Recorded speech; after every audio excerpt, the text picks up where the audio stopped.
Good morning everyone, स्वागत आपका अपने YouTube channel next level classes पर। तो कैसे आप सभी, आई होप कि अच्छे ही होंगे।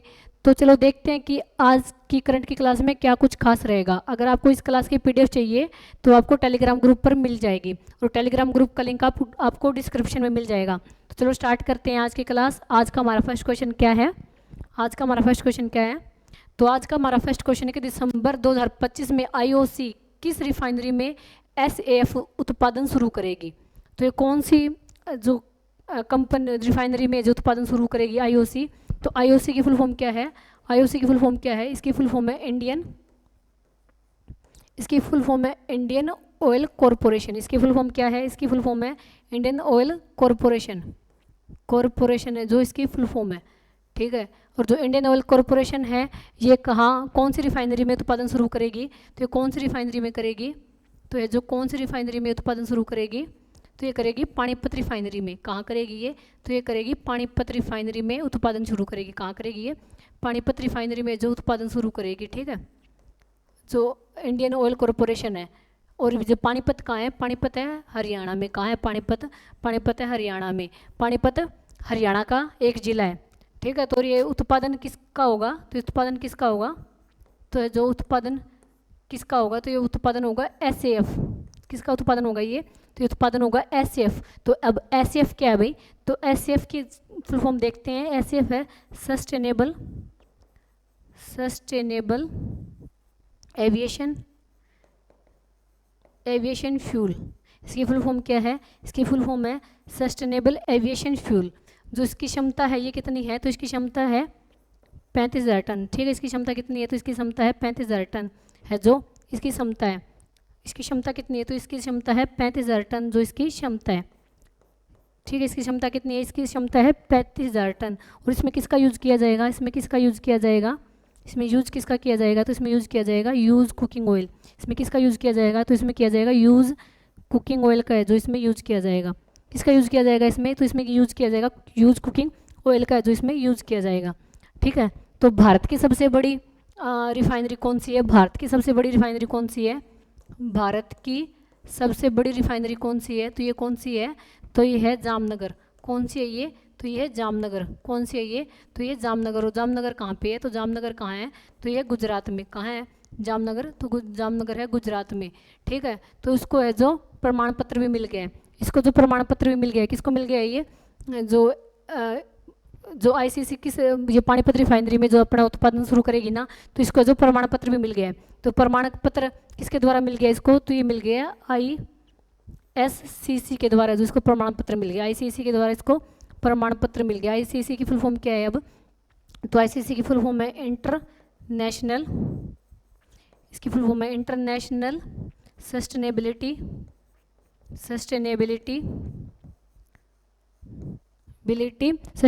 Carbon certificate. इसकी फुल फॉर्म क्या है? इसकी फुल फॉर्म है इंटरनेशनल सस्टेनेबिलिटी कार्बन सर्टिफिकेट।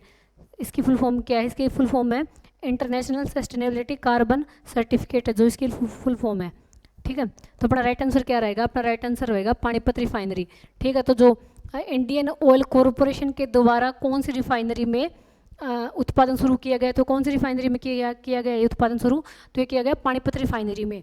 कौन सी रिफाइनरी में किया गया? तो पानीपत रिफाइनरी में किया गया है। और जो ये किसका उत्पादन रहेगा? तो ये एसएएफ का उत्पादन रहेगा। एसएएफ की फुल फॉर्म क्या है? ये सस्टेनेबल एविएशन फ्यूल। इसकी फुल फॉर्म क्या है? इसकी फुल फॉर्म है सस्टेनेबल एविएशन फ्यूल। जो इसकी क्षमता है ये कितनी है? ये 35,000 टन। इसकी क्षमता कितनी रहेगी? तो इसकी रहेगी 35,000 टन है जो इसकी क्षमता रहेगी, ठीक है। इसमें जो किसका यूज़ किया जाएगा? तो इसमें यूज़ किया जाएगा यूज़ कुकिंग ऑयल का जो इसमें यूज़ किया जाएगा। और भारत की सबसे बड़ी रिफाइनरी कौन सी है? भारत की जो सबसे बड़ी रिफाइनरी है ये है जामनगर। और ये कहाँ पे है? तो ये है गुजरात में। भारत की जो सबसे बड़ी रिफाइनरी है कौन सी है? तो ये जामनगर। और ये कहाँ पे है? ये है गुजरात में। तो अपना राइट आंसर क्या रहेगा? अपना राइट आंसर रहेगा सी। क्या रहेगा अपना राइट आंसर? तो ये रहेगा सी। तो चलो नेक्स्ट क्वेश्चन की ओर। नेक्स्ट क्वेश्चन हमारा क्या है? तो ये कि ब्रांड फाइनेंस फुटबॉल 2025 रिपोर्ट के अनुसार 2025 में सबसे मूल्यवान फुटबॉल क्लब कौन सा रहा है? तो ये ब्रांड फाइनेंस फुटबॉल है ना, ये हर साल अपने रिपोर्ट जारी करता है। तो इसमें बताता है कि कौन सा क्लब है जो टॉप पे रहा है, ठीक है। तो 2025 में देखते हैं कि कौन सा जो क्लब टॉप पे रहा है, फुटबॉल क्लब टॉप पे रहा है। तो 2025 में जो कौन सा जो फुटबॉल क्लब टॉप पे रहा है, तो ये रहा है जो फर्स्ट पे रहा है। फर्स्ट पे कौन सा रहा है? फर्स्ट पे रहा है रियल मैड्रिड। कौन सा रहा है? ये रहा है रियल मैड्रिड रहा है, ठीक है। कौन सा रहा है? ये रियल मैड्रिड जो फर्स्ट पे रहा है। इसमें जो अब की बार 14% की वृद्धि हुई है। इसमें कितने परसेंट की वृद्धि हुई है? तो इसमें जो अब की बार 14% की वृद्धि हुई है, ठीक है। और सेकंड पे कौन सा है? सेकंड पे कौन सा है? सेकंड पे है FC। सेकंड पे है FC बार्सिलोना। सेकंड पे कौन सा है? तो सेकंड पे है FC बार्सिलोना है जो सेकंड पे है। सेकंड पे कौन सा है? तो सेकंड पे है FC बार्सिलोना है। इसमें कितने परसेंट की वृद्धि हुई है? तो इसमें 11% की वृद्धि। इसमें कितने परसेंट की वृद्धि हुई है? तो इसमें जो 11% की वृद्धि हुई है, ठीक है। और थर्ड पे कौन है? थर्ड पे कौन है? थर्ड पे कौन है? तो थर्ड पे है मैनचेस्टर सिटी। थर्ड पे कौन है? थर्ड पे है मैनचेस्टर सिटी। थर्ड पे कौन है? थर्ड पे है मैनचेस्टर सिटी। तो इसमें है जो बढ़ोतरी नहीं हुई है, इसमें जो गिरावट हुई है, इसमें जो गिरावट हुई है, इसमें वृद्धि न होकर के गिरावट हुई है। इसमें कितने परसेंट की गिरावट हुई है? तो इसमें जो 11% की गिरावट हुई है। इसमें जो 11% डिक्रीज हुआ है, ठीक है। और फोर्थ पे कौन सा है? फोर्थ पे कौन सा है? फोर्थ पे कौन सा है भाई? फोर्थ पे लिवरपूल। फिर फोर्थ पे कौन सा है? तो ये है लिवरपूल फोर्थ पे है। फोर्थ पे कौन सा है? तो फोर्थ पे है लिवरपूल। और फिफ्थ पे कौन सा है? फिफ्थ पे कौन सा है? फिफ्थ पे है ये पेरिस सेंट जर्मन। ये फिफ्थ पे कौन सा है? फिफ्थ पे है पेरिस सेंट जर्मन है। फिफ्थ पे पेरिस सेंट जर्मन है जो फिफ्थ पे है, ठीक है। पेरिस सेंट जर्मन फिफ्थ पे है। तो जो ब्रांड फाइनेंस फुटबॉल रिपोर्ट के अनुसार, ब्रांड फाइनेंस फुटबॉल रिपोर्ट के अनुसार जो फर्स्ट स्थान किसका रहा है? तो ये रहा है रियल मैड्रिड का। इसमें जो 14% की वृद्धि हुई है। तो सेकंड नंबर पे कौन सा रहा है? सेकंड नंबर पे रहा है FC बार्सिलोना। तो इसमें कितने परसेंट की वृद्धि हुई है? इसमें हुई है 11% की वृद्धि। और थर्ड पे कौन सा रहा है? थर्ड पे रहा है मैनचेस्टर सिटी, ठीक है। इसमें जो 11% की गिरावट हुई है। फोर्थ पे कौन सा रहा है? फोर्थ पे रहा है लिवरपूल, ठीक है। और फिफ्थ पे कौन सा रहा है? फिफ्थ पे रहा है पेरिस सेंट जर्मन। फिफ्थ पे कौन सा रहा है? फिफ्थ पे रहा है पेरिस सेंट जर्मन। तो अपना राइट आंसर क्या होगा? अपना राइट आंसर होगा बी। अपना राइट आंसर क्या होगा? अपना राइट आंसर होगा बी, रियल मैड्रिड, ठीक है। तो यहाँ पे आपको पता चल गया, फोटो में भी लगा हुआ है, most valuable club in the world. Real ये कौन सा है? Real Madrid. तो चलो नेक्स्ट क्वेश्चन की। नेक्स्ट क्वेश्चन हमारा क्या है? ये कि हाल ही में मिस यूनिवर्स इंडिया 2025 का ताज किसने जीता है? तो चलो सबसे पहले हम देखते हैं कि मिस यूनिवर्स और मिस इंडिया यूनिवर्स के बीच फ़र्क देखते हैं। ये मिस यूनिवर्स इंडिया, ठीक है, और एक है मिस यूनिवर्स। ये है सीधा मिस यूनिवर्स, ये सीधा मिस यूनिवर्स, ठीक है। इसमें क्या फ़र्क है? तो ये तो है जो भारत की राष्ट्रीय प्रतियोगिता, ये है भारत की राष्ट्रीय प्रतियोगिता, राष्ट्रीय प्रतियोगिता, ये तो है भारत की राष्ट्रीय प्रतियोगिता, ये तो भारत की राष्ट्रीय प्रतियोगिता। और ये है जो मिस यूनिवर्स है, ये है अंतर्राष्ट्रीय प्रतियोगिता। ये क्या है? तो ये है, ये जो मिस यूनिवर्स है ये क्या है? तो ये है अंतर्राष्ट्रीय प्रतियोगिता। ये क्या है? तो ये है अंतर्राष्ट्रीय प्रतियोगिता है। तो इसमें कंफ्यूज मत होना, क्योंकि जो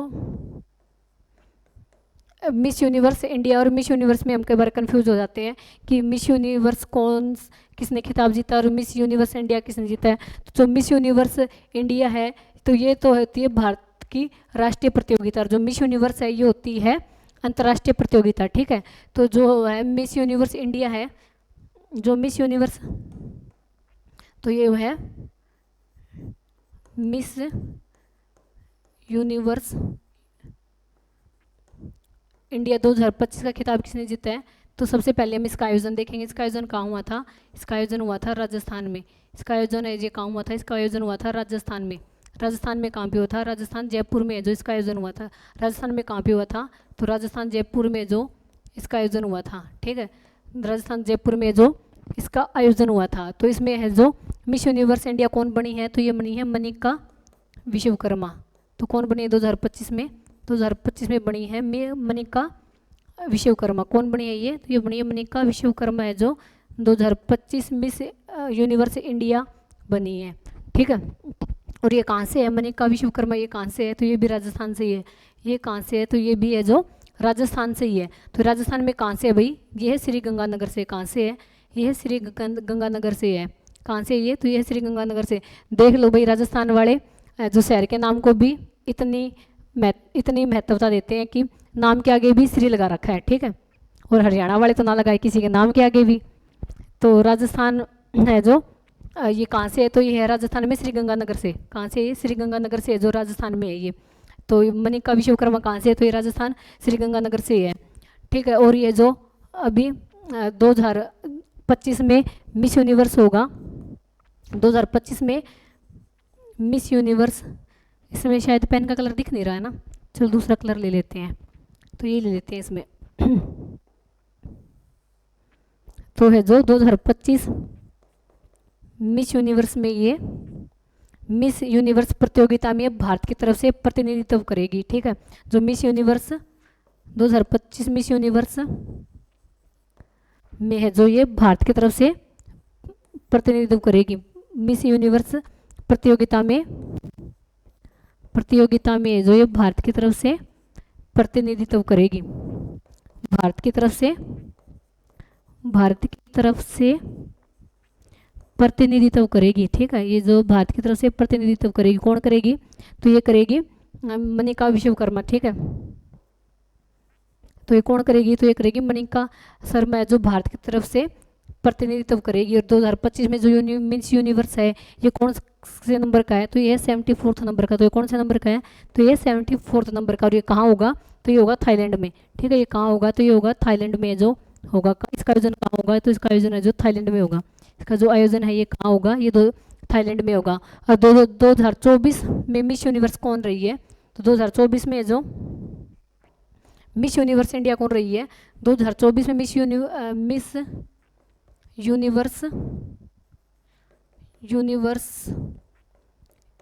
इंडिया कौन रही है, तो ये कौन रही है भाई, तो ये रही है रिया सिंघा। कौन रही है, ये रिया सिंघा रही है, ठीक है। कौन रही है, ये रिया सिंघा रही है, ठीक है। ये जो रिया सिंघा रही है ये कहाँ से है, तो ये गुजरात से। ये कहाँ से है, तो ये गुजरात से है।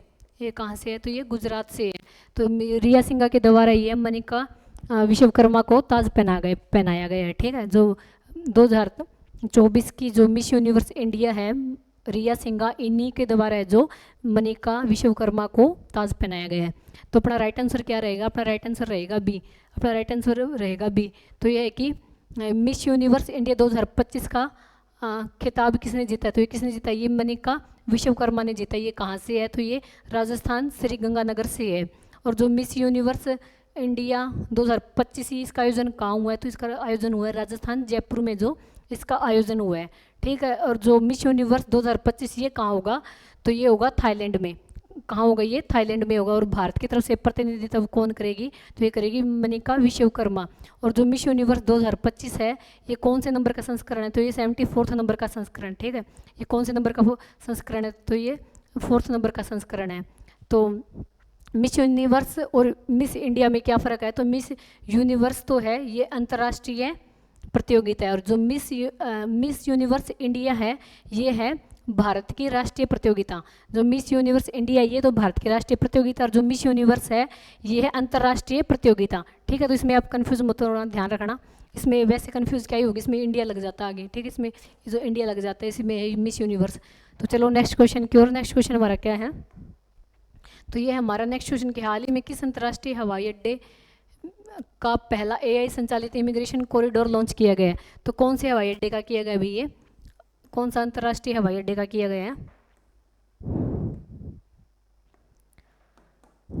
तो ये है कौन सा अंतर्राष्ट्रीय हवाई अड्डे का किया गया है,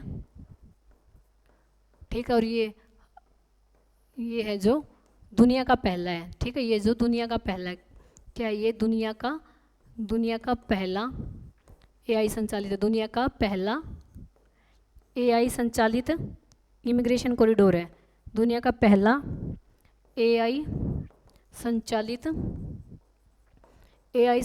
इमिग्रेशन कॉरिडोर है, जो है ये कॉरिडोर है, ठीक है।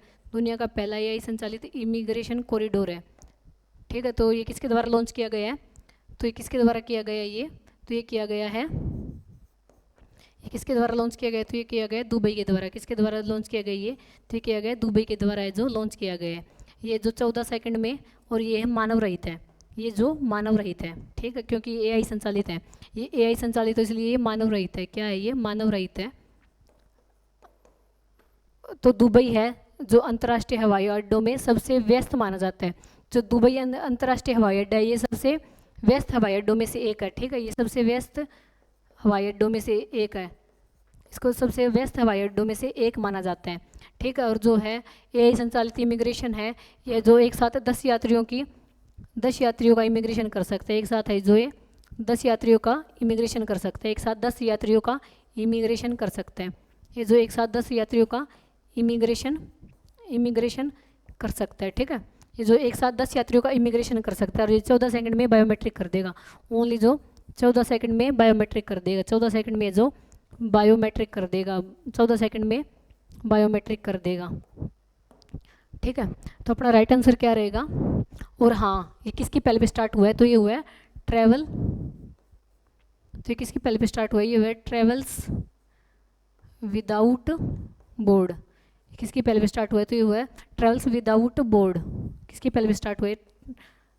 बॉर्डर, हाँ, ये किसकी पहले पे स्टार्ट हुआ है? तो ये हुआ है ट्रेवल्स विदाउट बॉर्डर की पहल पे जो स्टार्ट हुआ है। किसकी पहले पे स्टार्ट हुआ है? ये हुआ है ट्रैवल विदाउट बॉर्डर की पहल पे स्टार्ट हुए। तो अपना राइट आंसर क्या रहेगा? ये रहेगा दुबई।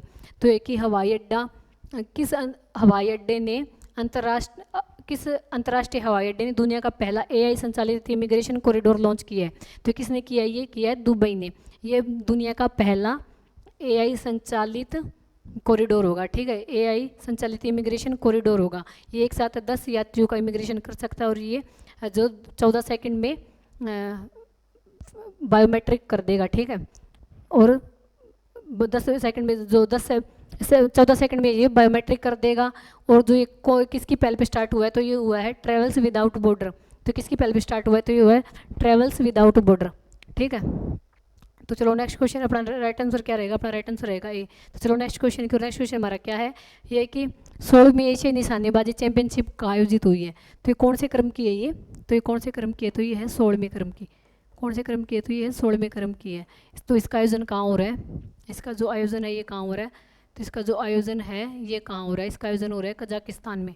कहाँ इसका आयोजन हो रहा है? ये हो रहा है कजाकिस्तान में। और कजाकिस्तान में क्या होगा? कजाकिस्तान में कहाँ होगा? तो कजाकिस्तान में होगा शामकंट में। कजाकिस्तान में कहाँ होगा? तो कजाकिस्तान में है जो शामकंट में होगा, ठीक है। कजाकिस्तान में कहाँ होगा? तो कजाकिस्तान में जो शामकंट में इसका आयोजन होगा, ठीक है। तो है जो एशिया निशानेबाजी चैंपियनशिप का आयोजित हो रही है, तो कहाँ आयोजित हो रही है? तो ये हो रही है कजाकिस्तान में हो रही है। और कौन से क्रम की? ये 16वें क्रम की है। कौन से क्रम की है? ये है 16वें क्रम की है। तो अपना राइट आंसर क्या रहेगा? अपना राइट आंसर रहेगा कजाकिस्तान। अपना राइट आंसर रहेगा कजाकिस्तान होगा, ठीक है। तो चलो नेक्स्ट क्वेश्चन करो। नेक्स्ट क्वेश्चन हमारा क्या है? तो हमारा नेक्स्ट क्वेश्चन है कि विश्व युवा तीरंदाजी चैंपियनशिप 2025, अरे रुको उसमें कुछ बताना था, हाँ इसमें बताना था कि 16वीं एशियाई निशानेबाजी चैंपियनशिप कहाँ आयोजित हो रही है? तो ये कहाँ आयोजित हो रही है? कजाकिस्तान में आयोजित हो रही है। कजाकिस्तान में कहाँ आयोजित हो रही है? तो ये शामकंट में आयोजित हो रही है। कजाकिस्तान में कहाँ आयोजित हो रही है? तो ये शामकंट में जो आयोजित हो रही है, ठीक है। और जो इसमें है जूनियर स्पर्धा में और पुरुष युवा स्पर्धा में किसने गोल्ड मेडल जीता है? तो जो जूनियर स्पर्धा में तो किसने जीता है? जूनियर स्पर्धा में जीता है, तो जूनियर स्पर्धा में जीता है कपिल बेंसला ने। किसने जीता? ये कपिल बेंसला ने जीता है, ठीक है। इन्होंने जो उज्बेकिस्तान के खिलाड़ी को हराया है, ठीक है। इन्होंने कौन सा मेडल जीता है? तो इन्होंने जो गोल्ड मेडल जीता है। इन्होंने जो कौन सा मेडल जीता है? तो इन्होंने जो गोल्ड मेडल जीता है। कौन सा मेडल जीता है इन्होंने? तो इन्होंने जो गोल्ड मेडल जीता है, ठीक है। कौन सा मेडल जीता है इन्होंने जो गोल्ड मेडल जीता है, ठीक है। इन्होंने उज्बेकिस्तान के खिलाड़ी को हराया है। तो जूनियर स्पर्धा में तो जीता है कपिल बेंसला ने। और जो युवा स्पर्धा है इसमें किसने जीता है? युवा स्पर्धा में जो गोल्ड मेडल किसने जीता है? तो ये जीता है गिरीश कुमार ने। युवा स्पर्धा में किसने जीता है? तो जीता है गिरीश कुमार ने। किसने जीता है ये? तो गिरीश कुमार ने जो गोल्ड जीता है। किसने जीता है ये गोल्ड? तो जीता है गिरीश कुमार ने। और रजत किसने जीता है युवा स्पर्धा में? तो रजत जीता है देव प्रताप ने। किसने जीता ये? तो जीता है देव प्रताप ने जो इसमें जीता है। ठीक है, तो इसमें आप कंफ्यूज मत हो जाना। जो इनका स्कोर था ये था 243.0, और जो गिरीश कुमार है इनका स्कोर क्या था, इनका स्कोर था 241.3। इसका इनका स्कोर क्या था, इनका स्कोर था गिरीश कुमार का तो जो युवा स्पर्धा में क्या स्कोर था, तो ये था 241.3। और जो कपिल बेंसला का इसका क्या स्कोर था, इसका स्कोर था 243.0। ठीक है, तो ये जो है एशियन निशानेबाजी चैंपियनशिप, ये तो ये कौन से क्रम की थी, तो ये 16वें क्रम की थी। इसका आयोजन कहाँ हुआ है, इसका आयोजन हुआ है कजाकिस्तान में। और कजाकिस्तान में कहाँ पे हुआ है, कजाकिस्तान में हुआ है श्याम कैंट में। ठीक है, और जो जूनियर स्पर्धा में गोल्ड मेडल किसने जीता है, तो जूनियर स्पर्धा में जो गोल्ड मेडल जीता है ये जीता है कपिल बेंसला ने। और जो युवा स्पर्धा में जो गोल्ड मेडल किसने जीता है, तो युवा स्पर्धा में गोल्ड मेडल जीता है गिरीश कुमार ने। ठीक है, और जो कपिल बेंसला का जो स्कोर था ये कितना था, ये था 243.0। और जो गिरीश कुमार है इनका स्कोर क्या था, इनका स्कोर था 241.3, 241.3। ठीक है, तो चलो नेक्स्ट क्वेश्चन की। नेक्स्ट क्वेश्चन हमारा क्या है, तो यह है कि विश्व युवा तीरंदाजी चैंपियनशिप कहाँ आयोजित की गई है। ठीक है, तो ये कहाँ आयोजित की गई है भाई, तो ये पहले देखेंगे ये कौन सी, इसका संस्करण कौन सा है, जो संस्करण है कौन से नंबर का संस्करण है, तो ये है 19वें नंबर का संस्करण। कौन से नंबर का संस्करण है ये, तो ये है 19वें नंबर का संस्करण है। ठीक है, इसमें कुल कितने देश पार्टिसिपेट करेंगे, तो इसमें जो कुल देश है इसमें 63 देश पार्टिसिपेट करेंगे। और जो इसमें युवा तीरंदाज कितने पार्टिसिपेट करेंगे, तो युवा तीरंदाज कितने पार्टिसिपेट करेंगे, तो ये करेंगे 570। कितने करेंगे, 570 इसमें जो पार्टिसिपेट करेंगे।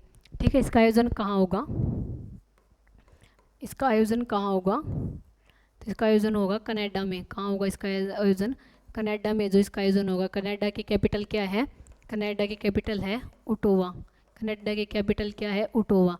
और कनाडा की मुद्रा क्या है, कनाडा की जो मुद्रा ये क्या है, तो कनाडा की मुद्रा है कनेडियन डॉलर। कनेडियन डॉलर है जो इसकी मुद्रा क्या है, इसकी मुद्रा है कनेडियन डॉलर है जो इसकी मुद्रा है।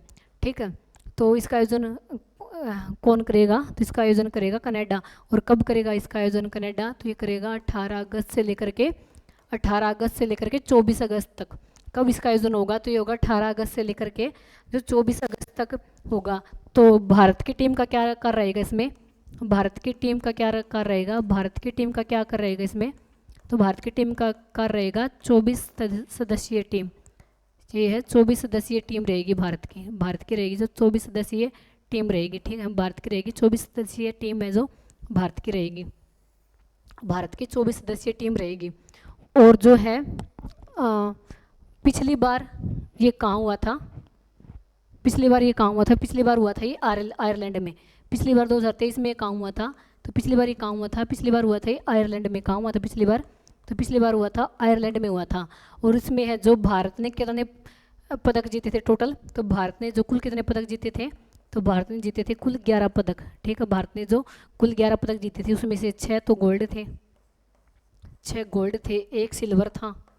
ठीक है, 1 सिल्वर मेडल था और 4 थे ब्रॉन्ज, 4 थे ब्रॉन्ज मेडल, 4 थे ब्रॉन्ज, 4 थे ब्रॉन्ज मेडल। ठीक है, जो पिछली बार है तो भारत टॉप पे रहा था, भारत है जो भारत का शीर्ष स्थान रहा था 2023 में। 2023 में जो इसका आयोजन कहाँ हुआ था, 2023 में हुआ था इसका आयोजन आयरलैंड में। और तो भारत के कुल पदक कितने थे, तो भारत के कुल पदक थे 11, जिसमें से 6 गोल्ड थे, 1 सिल्वर था और 4 ब्रॉन्ज थे। ठीक है, तो देखते हैं कि युवा विश्व तीरंदाजी चैंपियनशिप 2025 का आयोजन कहाँ हो रहा है, तो ये हो रहा है कनाडा में। और ये आयोजन कब होगा, तो ये होगा 18 से लेकर के 24 अगस्त तक। ये कौन से नंबर का संस्करण है, तो ये है 19वें नंबर का संस्करण।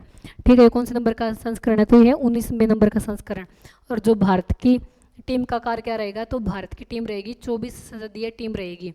और जो 2023 में जो पिछली बार इसका आयोजन कहाँ हुआ था, तो ये हुआ था आयरलैंड में। उस समय भारत ने 11 मेडल जीते थे, उसमें से 6 गोल्ड जीते थे, 1 सिल्वर था और 4 ब्रॉन्ज मेडल थे। ठीक है, तो अपना राइट आंसर क्या होगा अपना राइट आंसर होगा ए कनाडा। ठीक है, तो चलो नेक्स्ट क्वेश्चन की ओर। नेक्स्ट क्वेश्चन हमारा क्या है, तो ये कि हाल ही में चर्चा में रहा मिशन समुद्र मंथन किससे संबंधित है। ठीक है, तो इसका नेम क्या है, ये है इंडियन डीप इसके वो को है, इसका वो है deep water exploration, deep water exploration exploration. Deep water exploration का जो निकनेम क्या है, तो इसका निकनेम है इसका निकनेम है समुद्र मंथन। इसका निकनेम है समुद्र मंथन है जो इसका निकनेम है, ठीक है। जो इंडियन डीप वाटर एक्सप्लोरेशन है, इसका निकनेम क्या है, तो इसका जो निकनेम है ये है समुद्र मंथन, ठीक है। इसका निकनेम है समुद्र मंथन। तो है ये, इसकी घोषणा किसके द्वारा की गई थी, तो इसकी घोषणा किसके द्वारा की गई थी, इसकी घोषणा की गई थी नरेंद्र मोदी के द्वारा। किसके द्वारा इसकी घोषणा की गई थी, इसकी घोषणा की गई थी इसकी घोषणा किसके द्वारा की गई थी, इसकी घोषणा की गई थी नरेंद्र मोदी के द्वारा।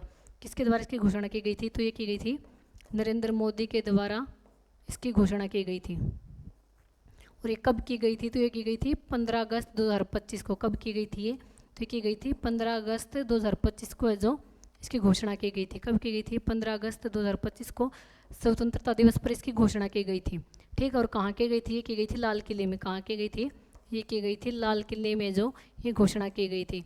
तो इसका जो उद्देश्य है, इसका उद्देश्य क्या रहेगा, इसका उद्देश्य रहेगा, इसका उद्देश्य क्या है, तो इसका उद्देश्य है कि समुद्र में तेल और गैस भंडारों की खोज करना, गैस भंडारों की खोज करना। तो इसका उद्देश्य क्या रहेगा, इसका उद्देश्य रहेगा समुद्र में तेल और गैस भंडारों की खोज करना, गैस भंडारों की खोज करना है जो इसका उद्देश्य रहेगा। इसका उद्देश्य क्या रहेगा, इसका उद्देश्य रहेगा कि समुद्र में तेल और गैस भंडारों की खोज करना, ठीक है। तो अपना राइट आंसर क्या होगा, अपना राइट आंसर होगा exploration of oil and gas in the sea. तो अपना राइट आंसर क्या होगा, ये होगा exploration of oil and gas in the sea, ठीक है। तो है जो समुद्र मंथन है, ये इसकी घोषणा किसके द्वारा की गई थी, इसकी घोषणा की गई थी नरेंद्र मोदी के द्वारा। ये कब की गई थी, 15 अगस्त 2025 को लाल किले में जो इसकी घोषणा की गई थी, ठीक है, स्वतंत्रता दिवस पर, ठीक है। तो जो इसका उद्देश्य ये क्या है, इसका उद्देश्य है कि समुद्र में तेल और गैस भंडारों की खोज करना। तो हमारा आंसर क्या रहेगा, ये रहेगा exploration of oil and gas in the sea. चलो नेक्स्ट क्वेश्चन की ओर। नेक्स्ट क्वेश्चन हमारा क्या है, ये कि फॉक्सकॉन ने आईफोन 17 का उत्पादन किस भारतीय शहर में शुरू किया है। तो इसका जो किस शहर में शुरू किया है, ये किया है बेंगलुरु में। बेंगलुरु में जो इसका उत्पादन शुरू किया है, बेंगलुरु में कहाँ की, ये है डेल्विन कुछ ऐसा सही नाम है, अभी आप देख लेना, मैं खुद कंफ्यूज हूँ थोड़ा, आप देख लेना, ये डेल्विन कुछ ऐसा करके नाम है, ठीक है। तो मान लीजिए छोड़ो, चलिए इसको छोड़ो, तो ये कर लेना आप कि है जो इसका उत्पादन है जो किस भारतीय सिटी में किया जा रहा है, तो बेंगलुरु कर्नाटक में किया जा रहा है। कहाँ किया जा रहा है इसका उद्घाटन, तो किया जा रहा है बेंगलुरु कर्नाटक में जो इसका उद्घाटन किया जा रहा है। इसमें किसका निर्माण किया जाएगा, तो इसमें किसका निर्माण किया जाएगा, इसमें निर्माण किया जाएगा i17 का, ठीक है, i17 का है जो इसमें निर्माण किया जाएगा। कंपनी कौन सी है, कंपनी है फॉक्सकॉन। कंपनी कौन सी है, फॉक्सकॉन कंपनी। कंपनी कौन सी है, कंपनी है फॉक्सकॉन कंपनी है, ठीक है। इसका आयोजन कहाँ होगा, तो ये होगा बेंगलुरु, कहाँ शुरू होगा, तो ये होगा बेंगलुरु कर्नाटक में। निर्माण किसका होगा, इसमें होगा आईफोन 17 का निर्माण होगा। और ये बेंगलुरु है, ये चीन के बाद दूसरी सबसे बड़ी इकाई है। चीन के बाद है ये दूसरी सबसे बड़ी इकाई है। चीन के बाद दूसरी सबसे बड़ी इकाई है, दूसरी सबसे बड़ी इकाई है, ठीक है। चीन के बाद है ये जो दूसरी सबसे बड़ी इकाई है, दूसरी सबसे बड़ी इकाई है, ठीक है, ये जो दूसरी सबसे बड़ी इकाई है। तो अपना राइट आंसर क्या रहेगा, तो अपना राइट आंसर रहेगा बेंगलुरु, ठीक है। अपना राइट आंसर क्या रहेगा, अपना राइट आंसर रहेगा बेंगलुरु, ठीक है। तो चलो नेक्स्ट क्वेश्चन की ओर। नेक्स्ट क्वेश्चन हमारा क्या है, तो ये कि असम राइफल और IIT मणिपुर के बीच हुए समझौता ज्ञापन का मुख्य उद्देश्य क्या है, ठीक है। तो सबसे पहले देखेंगे कि ये समझौता कहाँ हुआ था, तो ये समझौता कहाँ हुआ था, तो ये समझौता कहाँ हुआ था, तो ये हुआ था मणिपुर में। कहाँ हुआ था ये समझौता, ये हुआ था मणिपुर में जो ये समझौता हुआ था। कहाँ हुआ था ये समझौता, तो ये मणिपुर में हुआ था। और कब हुआ था, तो ये हुआ था 18 अगस्त 2025 को। कब हुआ था ये समझौता, ये हुआ था 18 अगस्त 2025 को है जो ये समझौता हुआ था। और किसके बीच हुआ था, तो किसके बीच हुआ था ये, तो ये हुआ था असम राइफल और IIT मणिपुर के बीच। किसके बीच हुआ था ये, तो ये हुआ था असम राइफल और IIT मणि के बीच, ठीक। किसके बीच हुआ था, IIT मणि के बीच हुआ था। और इसका उद्देश्य क्या है, इसका उद्देश्य क्या है, इसका उद्देश्य है कि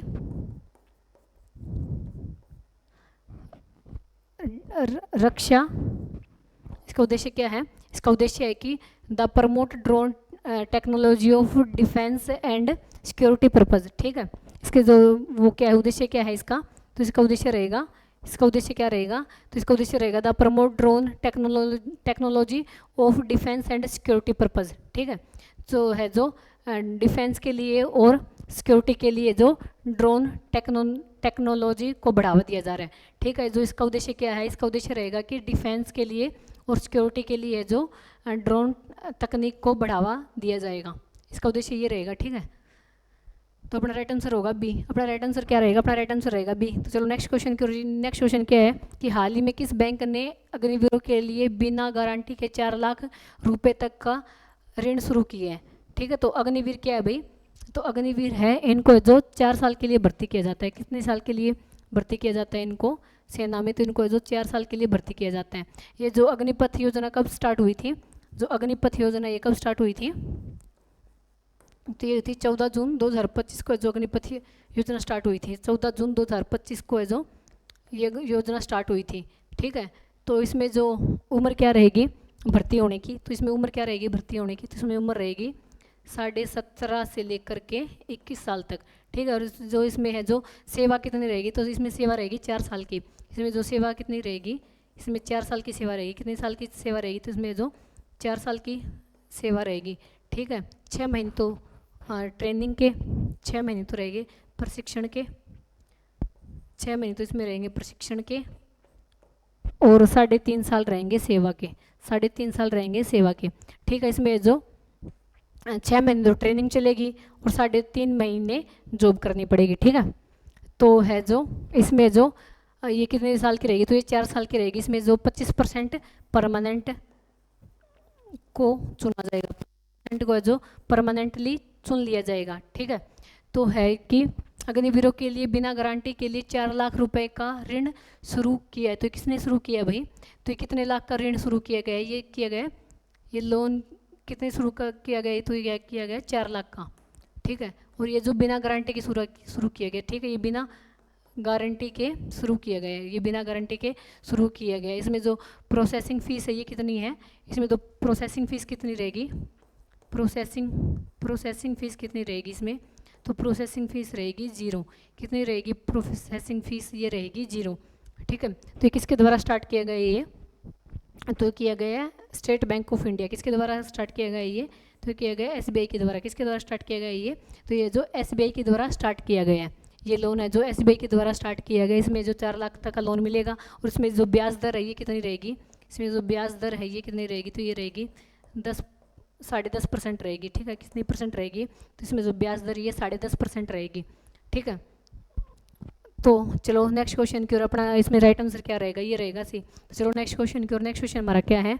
तो ये हमारा, अच्छा इसमें रिवीजन आ गया। ये है, ये 19 अगस्त का रिवीजन है। आज तो 18 अगस्त हो गया ना, तो 19 अगस्त का रिवीजन है। तो चलो नेक्स्ट हम रिवीजन करते हैं, बस ये 2 मिनट का ही काम है अपना। तो ये कि बिहार में आयोजित होने वाले एशिया हॉकी कप 2025 का शुभंकर क्या है? तो 25 का शुभंकर क्या है? ये है चांद। और जो हिमालयन किंगफिशर ये किसका? ये खेलो इंडिया जल महोत्सव का जो एक शुभंकर है। ये कहाँ हुआ था? खेलो इंडिया जल महोत्सव कहाँ हुआ था? ये हुआ था जम्मू कश्मीर श्रीनगर में डल झील पर। और उज्ज्वला किसका है?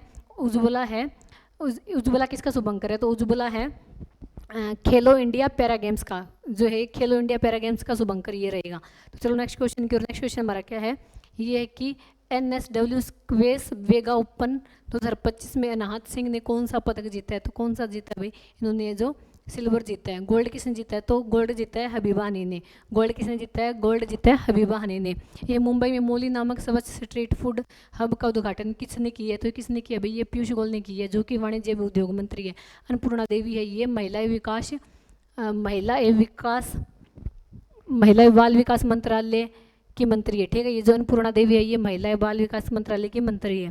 ठीक है, जो देवेंद्र फडणवीस है ये महाराष्ट्र के, ये है जो महाराष्ट्र के CM है। ठीक है, जो मनीष सिसोदिया ये थे दिल्ली के उप CM। ठीक है, ये तो उप CM थे। तो अपना राइट आंसर क्या रहेगा? ये रहेगा पीयूष गोयल। तो ये है कि 30वीं राष्ट्रीय आयुर्वेदिक संगोष्ठी कहाँ आयोजित की जा रही है? तो कहाँ की जा रही है? तो ये की जा रही है नई दिल्ली में कहाँ की जा रही है? नई दिल्ली में की जा रही है स्कोप कॉम्प्लेक्स ऑडिटोरियम में। दिल्ली में कहाँ की जा रही है? की जा रही है स्कोप कॉम्प्लेक्स ऑडिटोरियम में। तो ये कि भारत की पहली Asian open short track speed skating trophy 2025 की मेजबानी कहाँ कर रहा है? तो कहाँ कर रहा है ये कहाँ कर रहा है? तो ये कर रहा है देहरादून में। कहाँ कर रहा है? ये देहरादून में कर रहा है, उत्तराखंड की राजधानी देहरादून में। ठीक है, ये कि पुडुचेरी में वेद स्थानांतरण दिवस किस तिथि को मनाया जाता है? तो किस तिथि को मनाया जाता है? ये मनाया जाता है 16 अगस्त को मनाया जाता है। ठीक है, 16 अगस्त 1962 को है जो ये भारत का हिस्सा बन गया था। हाल ही में अंतर्राष्ट्रीय पतंग महोत्सव कहाँ आयोजित किया गया है? तो ये कहाँ आयोजित किया गया? ये किया गया तमिलनाडु में। ये 4th नंबर का संस्करण था। कौन सा नंबर का संस्करण था ये था 4th नंबर का। इसका आयोजन कब से लेकर कब तक था? तो ये था 14 टू 17 अगस्त। ठीक है, ये कि हाल ही में प्रधानमंत्री नरेंद्र मोदी ने दिल्ली में किन 2 राष्ट्रीय राजमार्ग को परियोजनाओं का उद्घाटन किया? तो इसकी लागत कितनी रहेगी? इसकी लागत रहेगी 11,000 करोड़। कितनी लागत रहेगी? ये 11,000 करोड़ रहेगी। जो कौन से 2 राष्ट्रीय राजमार्ग है? तो एक तो है द्वारका एक्सप्रेस, एक है अर्बन एक्सटेंशन रोड। एक पहला तो है द्वारका एक्सप्रेस, दूसरा है कौन सा है? Urban extension road. ठीक है, तो ये 2 रोड हैं। तो चलो नेक्स्ट क्वेश्चन की। नेक्स्ट क्वेश्चन हमारा क्या है कि 2025 में जारी हुरून इंडिया सबसे मूल्यवान पारिवारिक व्यवसायों की सूची में प्रथम स्थान किसने हासिल किया? तो किसने किया? ये फर्स्ट पे है अंबानी, सेकंड पे है बिरला और थर्ड पे है जिंदल। ठीक है, और फोर्थ पे कौन था? फोर्थ पे बजाज। तो कि हाल ही में can't box Chennai grand master 2025 Bharat 2025 शतरंज का खिताब किसने जीता? अच्छा, ये तो वो टाइपिंग मिस्टेक है। तो ये कि किस देश ने 2036 तक शुक्र ग्रह पर वेनेरा डी भेजने की योजना बनाई? तो किसने बनाई है भाई? ये बनाई है रूस ने। तो रूस की जो स्पेस एजेंसी है रोसकोसमोस ने है जी ये योजना बनाई है। ठीक है, 15 अगस्त 2025 को मनाया गया स्वतंत्रता दिवस कौन से क्रम का था? तो ये आप लोगों को कमेंट बॉक्स में बताना था। ठीक है, कल भी आपको ये कमेंट बॉक्स में बताना था और आज भी आपको कमेंट बॉक्स में बताना है। ठीक है, तो आज के लिए इतना ही दोस्तों। कैसे लगी आपको क्लास कमेंट बॉक्स में ज़रूर बताना। अगर आपको इस क्लास की पीडीएफ चाहिए तो आपको मिल जाएगी टेलीग्राम ग्रुप पर। टेलीग्राम ग्रुप का लिंक आपको मिल जाएगा डिस्क्रिप्शन में। ठीक है, आज के लिए इतना ही। Thank you, bye. मिलते हैं कल सेम टाइम सेम जगह।